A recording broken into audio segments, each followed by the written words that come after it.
कहानी शुरू होती है उस पल से जब शिवांश आखिरकार मौत के मुंह से निकलकर वापस अपने घर लौट आता है।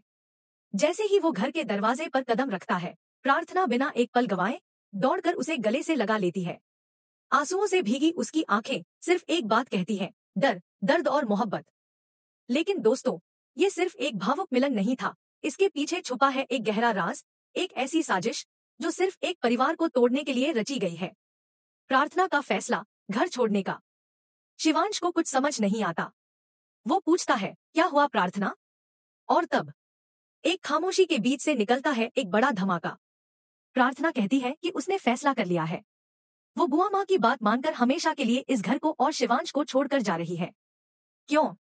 क्या वजह है? किसने किया इतना जहर उसके दिल में? रौनक की धमकी, 48 घंटे का अल्टीमेटम। अब कहानी में एंट्री होती है असली विलेन रौनक की। वो सीधे शिवांश के सामने आता है और उसे धमकी देता है, अब तेरे पास 3 नहीं, सिर्फ 2 दिन है। अगर इस घर को खाली नहीं किया तो मैं खुद तुझे धक्के मारकर बाहर निकाल दूंगा। शिवांश आग बबूला हो जाता है और रौनक से भिड़ जाता है। दोनों के बीच घमासान लड़ाई होती है, लेकिन तभी आती है स्मिता और वो दोनों को रोक देती है। लेकिन रुकिए, असली ट्विस्ट तो अब शुरू होता है। छुपा हुआ सच, प्रार्थना की खोज। प्रार्थना धीरे धीरे सब कुछ बताने लगती है। वो कहती है, जिस दिन आप हॉस्पिटल में थे उस दिन रौनक आपके कमरे से कुछ जरूरी फाइल्स चुराकर भाग गया था। और मुझे पूरा यकीन है वही फाइल्स आज उसके पास सारे राज खोलने का जरिया बन गई है। शिवांश जानता है रौनक के पास इतना पैसा नहीं हो सकता। तो सवाल ये है, उसे पैसा दिया किसने? किसका हाथ है उसके पीछे? शक की सुई सोनालिका की ओर। शिवांश की शक की सुई सीधे जाती है सोनालिका पर। एक ऐसी औरत जिसके पास नफरत भी है, पैसा भी और पागलपन भी। वो जानता है कि अगर किसी ने रौनक को फाइनेंस किया है तो वो सोनालिका ही है। पर अफसोस, उसके पास कोई सबूत नहीं है।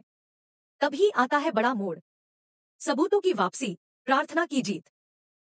प्रार्थना के हाथ लग चुके हैं ऐसे सबूत जो सब कुछ बदल कर रख देंगे। वो दिखाती है कैसे पायल, रौनक और सोनालिका ने मिलकर एक पूरा खेल रचा था। उनका एक ही मकसद था, शिवांश और प्रार्थना का तलाक और फिर सोनालिका का शिवांश की जिंदगी में दोबारा आना। लेकिन दोस्तों, मोहब्बत ने फिर से नफरत को हरा दिया। शिवांश और प्रार्थना के प्यार ने इन तीनों की चाल को नाकाम कर दिया। गुस्से में शिवांश, सामना सोनालिका से। अब शिवांश खुद जाता है सोनालिका के पास, पूछता है, ये सब तुमने किया? पर सोनालिका साफ मुकर जाती है। तभी शिवांश सामने रखता है सारे सबूत।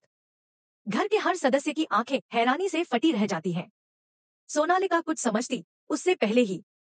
धक्का, सोनालिका की विदाई। शिवांश उसका हाथ पकड़कर उसे धक्के मारकर घर से निकाल देता है और कहता है, अगर दोबारा इस घर में कदम रखा तो मुझसे बुरा कोई नहीं होगा।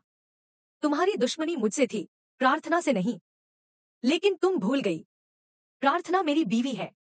हाँ, ये शादी समझौता थी, पर अब नहीं। अब ये रिश्ता प्यार बन चुका है। मैं प्रार्थना से मोहब्बत करता हूँ। सच्चाई का इजहार, दिल से निकली बात। दोस्तों, गुस्से में ही सही, पर शिवांश ने अपने दिल की बात कह दी। प्रार्थना के लिए